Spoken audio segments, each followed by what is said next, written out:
पास में लोग जो बैठे हैं, आप ये बताइए कि जो लोगों की इच्छा ही नहीं है, 1.5 साल से ये लोग अपनी लड़ाई लड़ रहे हैं। कोई फैसला कर ले एक तरफा, कोई एनजीओ लिख के दे दे ये गांव नहीं हमें पालिका चाहिए, इस तरह की बात नहीं होनी चाहिए। ये लोकतंत्र है, वहाँ के लोग नहीं जानते।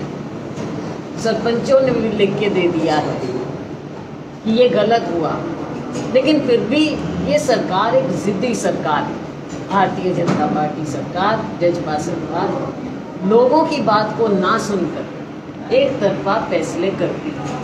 अब वहाँ के लोग जब नहीं चाहते तो लोकतंत्र में तो लोगों की इच्छा काम होनी चाहिए। जो भी फैसले होते हैं लोगों की इच्छा से होने चाहिए। वहाँ के लोगों ने मुझे बताया कि ग्राम सभा की कोई मीटिंग भी नहीं हुई, उसके बावजूद इस तरह के फैसले किए गए। अब जब वो बैठे हैं, अब रोज उनके यहाँ तोड़फोड़ चल रही। ऐसे कोई ये प्लानिंग का तरीका नहीं है। आपको करना है, लोगों से बात करिए, लोगों की जो इच्छा हो वो फैसला हो। पास के लोग जो चाहते हैं उनकी इच्छा के मुताबिक ही फैसला होना चाहिए। हम इसको टेक भी करेंगे मुख्यमंत्री जी से। और रही बात हमारे 17 गांवों, आज हम यहाँ पे खेड़ी में बैठे हैं लोगों के साथ। तहसील पे, दफ्तर पे ताला चढ़ा जा चुका है और ऐसा लगता है कि सरकार को इस बात की कोई चिंता ही नहीं। जहाँ किसान, मजदूर, महिलाएं इतनी संख्या में बैठे हो, ये सरकार पर एक दबाव होता है, क्योंकि आम लोग क्या करेंगे? अहिंसा के रास्ते पर चलते हुए बैठकर केवल अपनी बात कह रहे हैं, जायज़ मांग है, और उसमें कहीं ना कहीं गड़बड़ नज़र भी आती है कि कोई अफसर कुछ रिपोर्ट दे रहे हैं, कोई अफसर कुछ रिपोर्ट दे रहे हैं। सीधे तौर पर यहाँ नज़र आता है कि ना केवल भ्रष्टाचार, लेकिन सरकार का निकम्मापन, कोई संवेदनशीलता नहीं है। इसकी मिसाल हम बार बार देखते हैं, चाहे किसानों के 3 काले कृषि कानूनों का मसला। आज हम जहाँ बैठे हैं 17 गांवों की एक मांग है, यहाँ पर किसानों को मुआवजा क्यों ना मिले? क्यों आपकी रिपोर्टों में घपला हो रहा है? तो इसमें सरकार में आप देखते हैं कि हर रोज नए नए घोटाले होते हैं, भ्रष्टाचार व्यापक रूप से फैला हुआ है।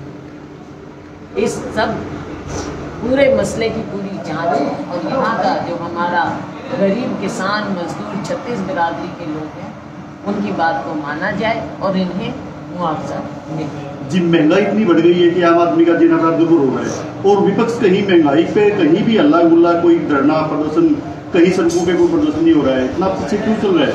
आप एक चीज मानेंगे कि राहुल गांधी जी हर बार इस सरकार को चेताते हैं। कोई भी मसला हो, वो पहले राहुल गांधी जी सरकार को बताते हैं कि ये होने वाला है, क्योंकि उन्हें नजर आ रहा है। इस सरकार ने तो आंखें बंद की हुई, एक देख लेना जैसे ही, और वही हुआ आपके सामने। हर रोज कीमतें बढ़ रही और बहाना बना देते हैं कि कहाँ। दूसरी बात है कि आम नागरिक पर जो ये महंगाई की मार है, ये बढ़ती चली जाएगी।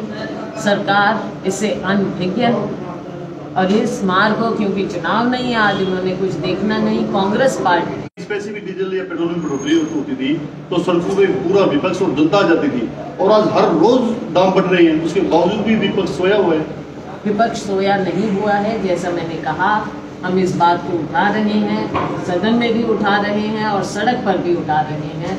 लोगों की आवाज़ बनना हमारा कर्तव्य है और कांग्रेस पार्टी अपनी जिम्मेवारी से कभी पीछे नहीं हटेगी। जी, कांग्रेस पार्टी में बदलाव को लेकर बड़ी कहानी चल रही है। देखो, ये चीज़ें हमेशा चलती रहती हैं, बहुत समय से चल रही हैं, और ये पार्टी का मामला, अंदर का मामला होता है। लेकिन ये ज़रूर है कि मीडिया में इसको अच्छे मिर्च मसाले के साथ दिखाते हैं इन बातों को, लेकिन पार्टी की बातें हमारे कांग्रेस पार्टी के लिए, चाहे दूसरे राज्य हो, हरियाणा हो, हमारा जो नेतृत्व है इन बातों को देखते हुए कि आगे हमने पार्टी को कैसे मजबूत करना है, हम सब मिलकर ये लड़ाई लड़ें। यही हमारा मकसद है कि सब मिलकर लड़े हैं और लड़ते रहेंगे। इस तरह की बातें मीडिया में ज़्यादा। 5 राज्यों में हार के बाद भी प्रियंका गांधी ने दीपेंद्र हुड्डा की पीठ थपथपाई है। देखो, उन्होंने ये कहा, अब ये तो पता नहीं प्रेस में क्या रिपोर्टिंग